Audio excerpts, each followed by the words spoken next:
저희는 이 수요일 저녁 시간에 이 사무엘하 말씀을 계속해서 함께 나누고 있습니다. 압살롬이 형 암논을 죽이고 도망갔습니다.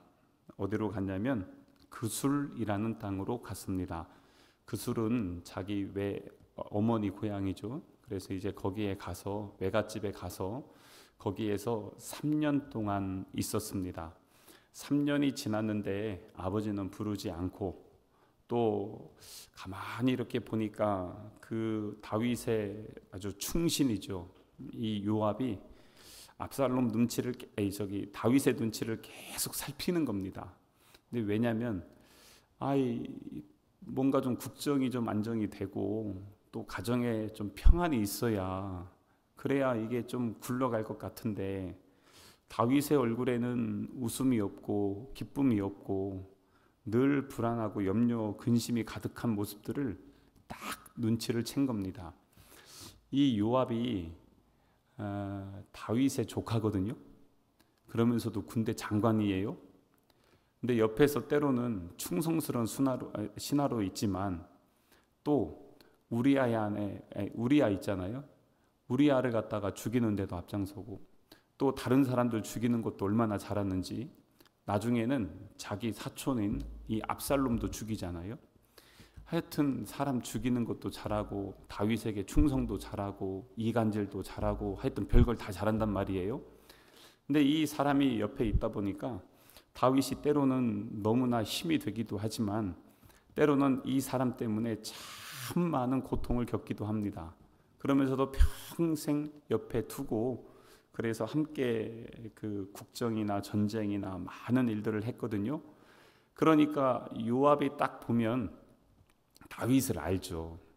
광야 시절부터 지금까지 함께 했는데 그거 모르겠어요? 얼굴에 보니까 압살롬을 그리워하는 것 같아요. 그래서 꾀를 하나 냈어요. 그게 뭐냐면, 오늘 우리가 읽진 않았지만 그 14장 이제 앞쪽에 보면은 드구아라는 지역에, 요즘으로 얘기하면 그 연극 배우 있잖아요. 이런 그 아주 연기를 잘하는 여자 하나를 섭외해 가지고 왕에게 가서 재판을 받게 합니다. 그 재판의 내용은 그렇습니다. 이 여인이 아주 죽을 상을 하고 왕 앞에 가서 우리 두 아들이 서로 싸웠는데 한 놈이 죽었습니다. 동생이 죽었는데, 그런데 이제 이 우리 동네 사람들이 다 몰려와서 남은 아들 한 놈 죗값을 치르겠다고, 죽이겠다고 지금 달려들고 있습니다. 근데 이 남은 아들 하나 죽으면 저는 이제 남편도 없고 자식도 없고 과부가 되어서 어떻게 살 수 있겠습니까? 왕이시여, 자비를 베풀어 주셔서 우리 아들놈, 살아있는 놈 그놈이라도 살아갈 수 있도록 자비를 베풀어 주십시오. 이러면서 연기를 기가 막히게 하는 것입니다. 그런데 이 연기를 착 듣던 다윗이 엄청나게 감동이 됩니다. 왜냐하면 자기랑 상황이 똑같거든요.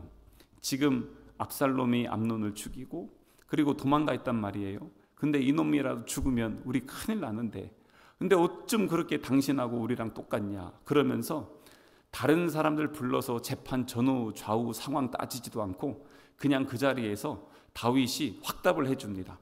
내가 하여튼 명령을 내려서라도 그 아들 죽이지 않게끔 내가 손을 쓰겠다. 그러면 이제 왕의 판결이 끝났으니까 이 여자가 나가야 될 거 아니에요? 나가질 않아요. 그러면서 하는 얘기가 몇 마디를 더 덧붙입니다. 근데 그 이야기를 가만히 들어보니까 이게 연기인가? 이게 지금 뭔 소리야? 하면서 이 여인에게 잠깐 일로 와봐, 솔직하게 얘기해. 근데 이 여인이 두렵고 떨림으로 왕에게 가요. 요압이 시켰지? 딱 이럽니다. 그러니까 에고 들켰네, 이제 이러면서 이야기를 하는 것이죠. 그게 오늘 우리가 읽진 않았지만 앞에 있는 그러한 말씀이고요. 그렇게 하면서 이 21절에 있는 말씀 한번 보시겠어요? 이 여인이 그래도 연기를 너무 잘해서 왕이 요압에게 이르되 내가 이 일을 허락하였으니 가서 청년 압살롬을 데려오라 하니라. 이렇게 해서 압살롬을 데리고 오라는 것입니다. 3년 만에 압살롬은 구슬당해서 이제 자기 고향으로, 아버지 밑으로 오게 되었습니다. 그 3년 동안 압살롬도 많이 기다렸죠.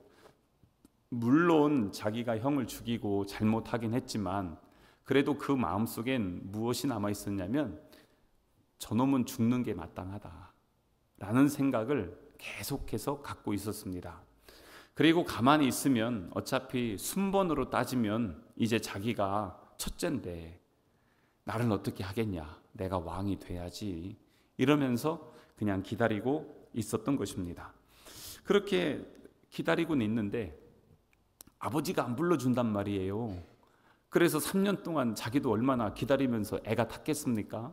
어느 날 요압이 와서 이제 아버지가 너를 찾는다, 가자. 그래서 갔단 말이에요.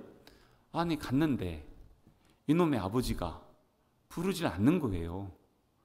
예루살렘까지는 들어왔는데 만나주지를 않는 것입니다.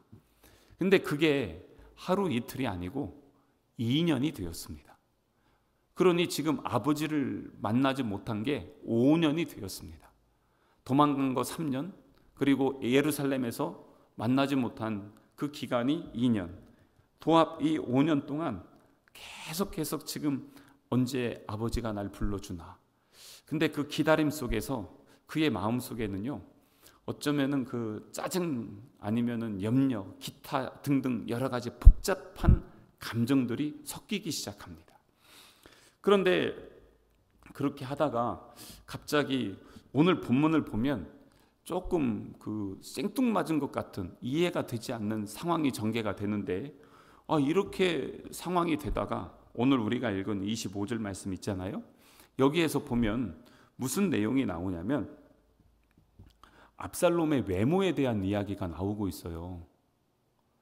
지금 아버지랑 못 만난 지 5년 됐고 기타 등등, 지금 국정이나 여러 가지 상황들, 후계자 논의해야 되고 기타 등등, 이거 지금 복잡한 문제가 많은데 갑자기 압살롬이 잘생겼다, 지금 이 얘기하고 있어요. 외모 이야기를 왜 여기에다가 굳이 넣었을까라는 것입니다. 그래서 오늘 읽은 말씀 보시면 25절에 이렇게 돼 있어요. 온 이스라엘 가운데서 압살롬같이 아름다움으로 크게 칭찬받는 자가 없었으니 그는 발바닥부터 정수리까지 흠이 없음이라. 아주 잘생겼고 미스터 이스라엘이라는 것입니다. 근데 저기 그 부러운 게 하나 있더라고요. 26절에 보니까 머리털이 무거워가지고 연말마다 깎았다고. 요즘 아주 탈모 때문에 고생하시는 분들 얼마나 많이 있습니까? 근데 머리가 얼마나 많은지 다른 사람보다 너무 많아가지고 이 이스라엘 사람들은요, 전통적으로 머리를 아주 단정하게 관리를 합니다. 나시린만 빼놓고요. 근데 머리가 너무 무거워가지고 이거를 해마다 깎았다는 겁니다. 근데 그 무게가 이게 정확히 제가 수치로는 모르겠는데 2점 몇 킬로예요. 그러니까 1년에 한 번씩 깎는데 머리가 그렇게, 그러니 이거 뭐 얼마나 무겁고 많이 나오겠어요? 막 괜히 부러운 분들 계시지 않습니까? 저도 왕년에 그랬습니다. 맨날 속 깠는데 한 번 아프고 나서 쏙 빠지더니 다시 나오지 않아서 고민하고는 있는데, 근데 왜 굳이 이렇게 외모 얘기를 하냐는 거죠. 그 목적은 뭐냐면 이 정도로 괜찮은 사람이면 왕이 될 만하다, 지금 그 얘기하는 겁니다. 그러니까 모든 백성들이 봐도 야, 진짜 다음 왕은 압살롬이야. 잘생겼지? 머리도 아주 그냥 머리카락도 많지? 그는 흠도 없어. 괜찮아. 지금 그러면서 지금 압살롬을 많이 높여주고 있는 것입니다. 그런데 이렇게 하는 그 히브리어나 다른 의도적인 표현을 보면 압살롬이 어떻게 보면 역설적으로 외모를 했다는 것은요, 그는 외적인 것, 사람들에게 내가 어떻게 평가될까, 그리고 다른 사람은 나를 어떻게 볼까, 나는 다른 사람들에게 어떻게 나의 잘난 모습을 보여줄까, 이런 것에 상당히 신경 쓰는 사람이라는 것을 또한 역설적으로 말씀해 주고 있습니다. 그게 이 원어의 의미들에 보면 나와 있거든요. 다른 말로 하면 뭐겠습니까? 그는 하나님 앞에 어떤 존재로 서기보다는 사람들의 명예와 인기에 많이 마음이 쏠려 있는 사람이라는 것입니다. 외모에, 그리고 인기에 명예에 관심이 많았던 것, 이것이 바로 그가 이렇게 외모적인 것, 이것들이 여기에 표현되어 있는 것으로 우리가 볼 수가 있죠. 자, 그렇다면 이렇게 됐던 그의 모습, 그리고 나서 그 뒤에 이제 당연히 이 정도 되고 백성들이 자기를 높이고 인정해주고 존중받고 지나가는데 계속해서 야, 진짜 당신 정말 잘생겼다, 머리카락 봐, 이러면서 맨날 그 소리 들으면 어떻습니까? 그래, 내가 왕이야, 내 다음엔 왕이지, 이랬는데 정작 왕권을 갖고 있는 아버지 다윗에게는 인정을 받지 못하는 것입니다. 그 마음이 어떨까요? 불러주지도 않습니다. 2년 동안 아주 가까이 있음에도 불구하고 한 번도 보지를 못하는 것입니다.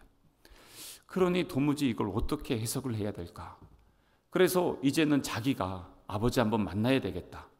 근데 그냥 갈 수는 없고, 그리고 오늘 자기의 태도를 보면 아버지한테 갈 때 형을 죽인 죄인의 모습으로 가는 것이 아니라 차기 왕권을 가진 자처럼 나가려고 하는 것이에요. 그의 마음이 그래요. 그러면서 가는 그 모습들, 그러다 보니까 요압이 그걸 아는 거예요. 눈치가 하여튼 빨라요. 그래서 압살롬이 자기 옆에 있는데도 불구하고 왕에게, 왕이시여, 압살롬 안 만납니까? 2년 됐어요. 걔 엄청 기다리고 있어요. 뭐 이런 이야기를 많이 할 텐데, 그런데 그 이야기를 하지 않는 거예요. 자기가 가서 구슬 땅에서 지금 예루살렘까지 데리고 왔는데 이 요압도 아무 행동을 하지 못하고 있는 것입니다. 그러니 이제 압살롬이 열받은 거예요. 아니, 나를 왜 여기로 불러서 왜 여기서 이렇게 살게 하냐? 차라리 구슬 땅에 가면 마음껏 내가 하고 싶은 거 다 하고 사는데 여기 와서 눈치 보고, 이 사람들 지금 나를 뭐 어떻게 대우하는 거야? 그래서 요압을 불렀어요. 당신 일로 와봐. 사촌 형인데 훨씬 나이가 많거든요. 일로 좀 와보시오. 근데 요압이 다윗 왕의 눈치를 딱 알고 안 가요. 다시 불러요. 좀 와보시오. 안 와요.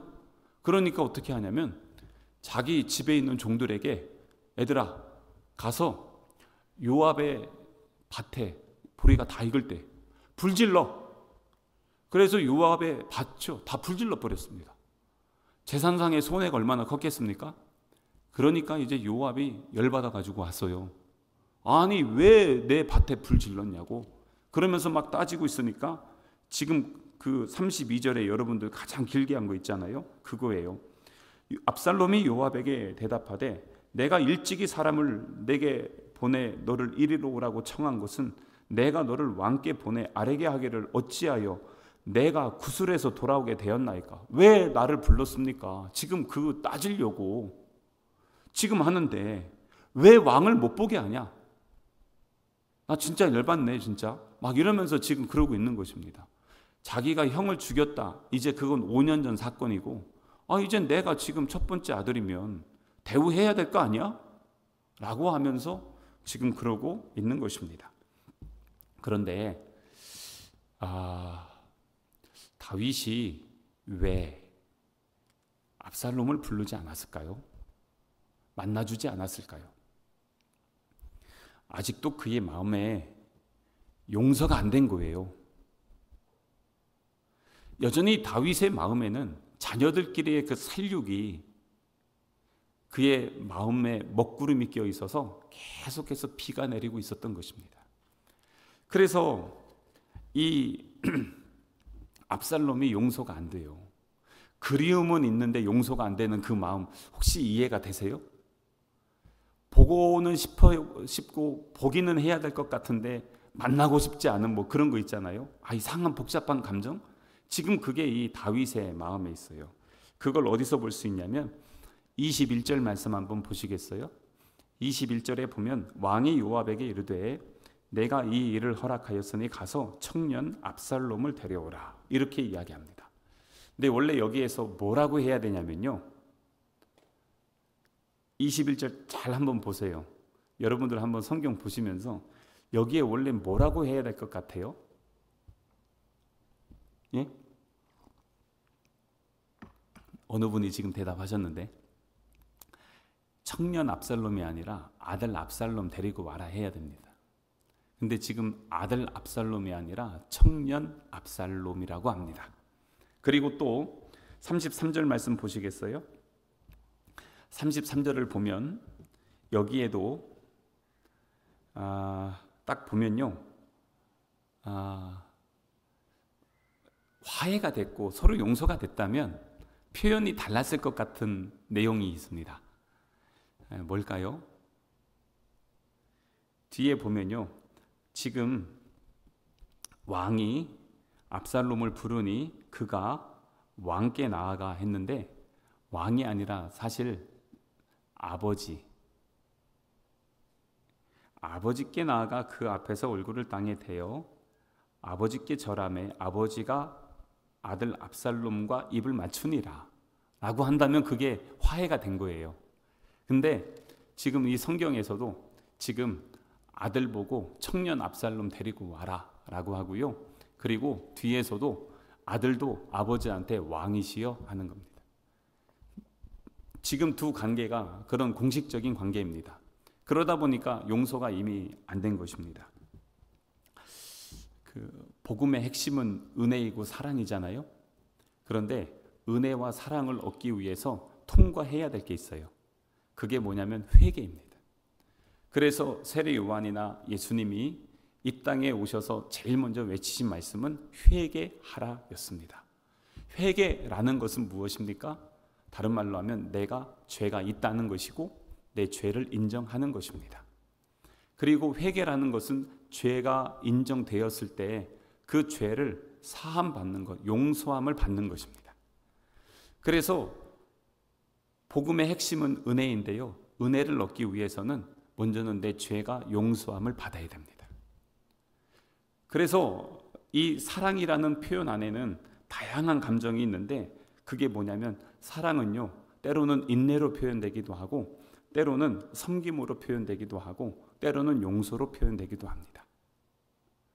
그래서 사랑은 언제나 오래 참고 사랑은 온유하며 시기하지 아니하고, 이런 것처럼 그 사랑에는요 다양한 표현들이 있는데 지금 여기에서도 그렇습니다.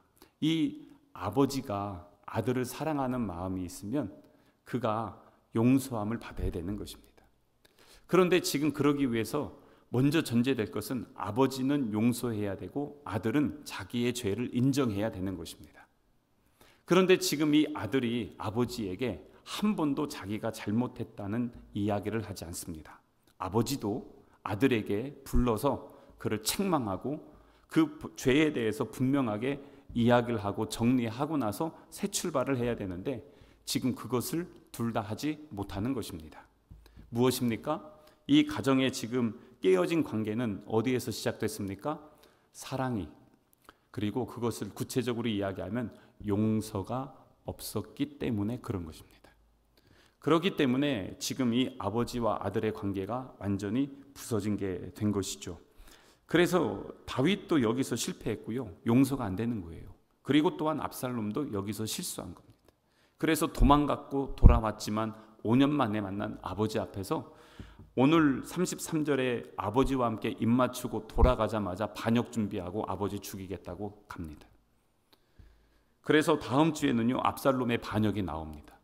그러니까 예루살렘에 돌아와서 2년 동안의 기다림에 그의 마음속에 무엇이 있었냐면 분노가 더 크게 자리 잡게 되었던 것입니다. 왜요? 용서함을 누리지 못했기 때문에 그런 것입니다. 그래서 용서라는 것, 우리 복음의 핵심이더라고요. 왜냐하면 우리 예수님께서 우리에게 가르쳐 주신 기도를 보세요. 오늘 우리가 우리에게 잘못한 사람을 용서하여 준 것 같이 우리 죄를 용서하여 주십시오 라고 그렇게 예수님이 기도하라고 우리에게 가르쳐 주셨습니다. 이 복음의 핵심이에요. 주님이 우리를 용서해 주셨다는 것입니다. 그래서 부인하고 도망간 제자들 다시 가셔서 요한의 아들 시몬아, 내가 나를 사랑하느냐? 이건 뭡니까? 나는 너를 용서했어. 그겁니다. 그런데 그게 안 된 것입니다. 그러니까 믿음 생활하면서 충만한 은혜를 누리지 못하는 것은 내 안에 아직 용서함이 없기 때문에 그런 것입니다. 근데 이렇게 신앙생활하면서 보니까요, 진짜 이기는 사람이 누구냐면 용서받는 사람이 아니라 용서하는 사람이 이기더라고요. 승리는 거기서 나와요. 왜냐하면 용서할 때 은혜를 받아요. 용서받으면 자기가 용서함을 누릴 때 용서함의 은혜를 누리는데, 용서하는 사람은요 이미 그것은 다 끝난 겁니다. 그 안에서. 그래서 용서하는 사람이 승리하게 됩니다. 그런데 지금 다윗도 그리고 압살롬도 그걸 못했던 것이죠. 5월의 가정의 달인데, 이거 우리 가정들은 어떨까? 용서함이 있고 용서함을 누리는 가정이라면 그것이 정말 사랑의 가정이고, 다른 관점에서 보면 우리 교회 공동체 안에서 용서함이 있고 용서함을 누릴 수 있다면 그것이 정말 주님이 기뻐하시는 교회이겠구나. 우리의 모습은 어떤가? 우리 목장에서, 우리 또한 공동체 안에서 혹시 그런 분들 있습니까? 참 용서하기 어렵습니다. 용서는요 정말 죽을 듯이 어렵습니다. 때로는 내 속을 후벼 파고 자존심을 뭉개고 완전히 내가 갈아져야 용서할 수도 있습니다. 그렇기 때문에 용서는 너무 어려워요. 제가 용서하라고 말씀 아무리 드려도 어떤 분 그래요. 이것만큼은 안 됩니다. 그럽니다. 그래서 우리 권사님들, 제가 이렇게 연세 있는 분들 가셔가지고 그 일제시대 막 얘기해서 그 돌아가신 분이니까 우리 저기 이정영 권사님도 그래요. 근데 권사님, 근데 그 일제시대 때 그 사람들을 어떻게 용서하실 수 있겠어요? 제가 한번 여쭤봤거든요. 거기는 죽어도 안 돼요. 그래요. 몇 번을 그러셨어요. 거기는 죽어도 안 된대요. 근데 공감은 됐어요. 근데 그런다고 해서 내버려 둬야 되나? 근데 그건 멀리 있는 사람인데 우리 여기 안에서, 우리 가족이나 우리 성남교회 안에서 그런 문제들이 있을 때 우리는 어떠냐는 것입니다. 여기에서 이 깨어진 문제가 다음 주에는 반역이 되고, 그 다음에는 아들이 아버지 죽이겠다고 결국에는 아들이 죽게 되는. 근데 오늘 이 압살롬이 머리 자랑하잖아요. 근데 그 머리가 걸려 나뭇가지에 걸려서 결국 그것 때문에 죽게 되죠. 외모를 자랑하고 드러내는 것, 그것이 세상에서는 영광이 될 수 있겠지만 결국엔 그것이 나의 영혼을, 나의 생명을 보장할 수 없다는 것을 압살롬의 삶을 통해서 우리에게 보여주고 있습니다. 또한 그러면서 그런 묵상이 돼요. 왜 이렇게 아들하고 아버지하고 좀 다를까? 뭐냐면 압살롬의 그 구슬당 망명생활 3년과 예루살렘의 2년 합치면 5년이잖아요. 어떻게 보면 이 5년의 시간은 그가 더 깊이 하나님을 만나고 경험하고 성장하고 성숙할 수 있는 시간이 될 수 있었습니다. 아마 회개했다면, 그래서 하나님께 나아갔다면, 말씀 안에 거했다면 그는 정말 귀한 하나님의 사람으로 세움받을 수 있었을 것 같은데, 자기 아버지가 그랬잖아요. 다윗이 13년 동안 도망자 삶을 살면서 그는 광야에서, 수풀에서, 동굴에서 그렇게 하나님을 부르짖고 의지하면서 수많은 시편과 그리고 또한 그 안에서 하나님을 만났던 그 경험들, 그것으로 인해서 다윗의 광야는 정말 풍성한 은혜의 시간이었고 하나님의 돌보심의 시간이었어요. 그것을 자기 아들이 모르겠습니까? 근데 이 압살롬의 광야를 보면은 그는 시간이 지날수록 그의 마음속에 무엇이 있어요? 교만이 커지고 분노가 커지고, 그러면서 반역의 씨앗을 키우는 그러한 시간이 되었던 것을 볼 수가 있습니다. 우리도 보면 지금 광야의 길을 걸어가고 있잖아요. 광야 같은 이 세상에서 지금 주님이 보여주신 길을 걸어가는데, 우리도 지금 믿음의 생활하면서 혹시 우리 안에 어떤 광야의 자리에 서 있을까? 지금 다윗과 압살롬을 보면서 그래도 다윗은 그 모든 과정을 통해서 지금 왕의 자리에 있어요. 전에도 말씀드렸지만 비록 자기 자식들에 대해서는 매정하진 못했고 정의와 공의를 행하진 못했지만 그럼에도 불구하고 그는 하나님께 인정받은 왕이었습니다. 그런데 이 압살롬은요, 한 번도 그런 내용들이 나오지 않아요. 아버지에게서 수많은 하나님의 일하심과 역사들 그거 보지 못했겠어요? 하지만 하나님이 이제는 그의 분량에 맞는 광야에 몰아넣으셨을 때 그는 그 자리에서, 광야의 자리에서 실패하게 된 것입니다. 결국에는 두 만남은 행복한 만남이 되질 못했던 것이고요. 이것이 형식적인 만남, 화해, 겉으로 볼 땐 화해인 것 같지만 여전히 속에는 용서함이 없는, 앙금이 남아있는, 그것이 나중에는 반역의 불씨를 키우는 그런 아픔의 만남이 되었던 것을 볼 수가 있어요. 그래서 안타까웠어요. 우리의 가정들, 또 우리의 삶에서 이렇게 되면 어떻게 될까? 그래서 이 압살롬의 마음에 있는 그 교만함과 그리고 이 허영심, 이 외모, 머리, 이런 것들 표현하는 걸 보면서 요즘 우리의 모습이 많이 떠올랐습니다. 왜냐하면 그 외국 사람들이 볼 때 우리 한국 사람들이 외모에 그렇게 신경을 많이 쓴대요. 아주 그렇게 뭐 화장품부터 뭐 하여튼 처음부터 끝까지 얼마나 그렇게 관심을 갖고 자기를 가꾸는데 아주 열심인 줄 모른대요. 그러니까 밖에 나갈 때도 하여튼 그렇더라고요. 근데 그렇게 하는데, 그렇게 하는 과정 속에 저는 그거 나쁘다고 생각은 안 해요. 자기 관리 잘하면 좋잖아요. 근데 뭐냐면 그게 가장 우선이 되고, 그 다음에 하나님은 저 멀리 계시다면, 그래서 남들에게 잘 보이고 남들에게 높여지고 인기가 많아지고 칭송받는 것에 관심을 갖게 됐는데, 그게 되지 않을 때 무슨 마음이 그들에게 들어가냐면 비교의식, 정죄의식, 판단과 비교. 그러면서 이제는 이것 때문에 결국에는 열등감, 경쟁, 미움, 분노, 질투의 열매를 맺게 되는 걸 보게 됩니다. 근데 그게요, 죄송하지만 교회에서도 종종 보이기도 합니다. 자꾸 비교하고 따지고. 근데 그게 왜 그럴까? 그래서 압살롬의 자리냐 아니면은 다윗의 길이냐. 오늘 이 압살롬과 다윗을 보면서 우리가 주님이 보시는 게 우리의 중심인데, 외모가 아닌 중심이 깨끗한 그릇이 되어서 하나님 앞에 온전히 세움받는다면 우리 주님이 얼마나 기뻐하실까. 그래서 이 좀 압살롬하고 좀 잘 좀 하지. 두고두고 아쉬워요. 너무나 안타깝고요. 그러한 믿음의 가정, 또 우리 성난 가족이 되어서 용서함이 있고 용서함을 누리고, 또 겉사람이 아닌 속사람을 아름답게 갖고 나갈 수 있는 우리 성난 가족 되시기를 주님의 이름으로 축복합니다.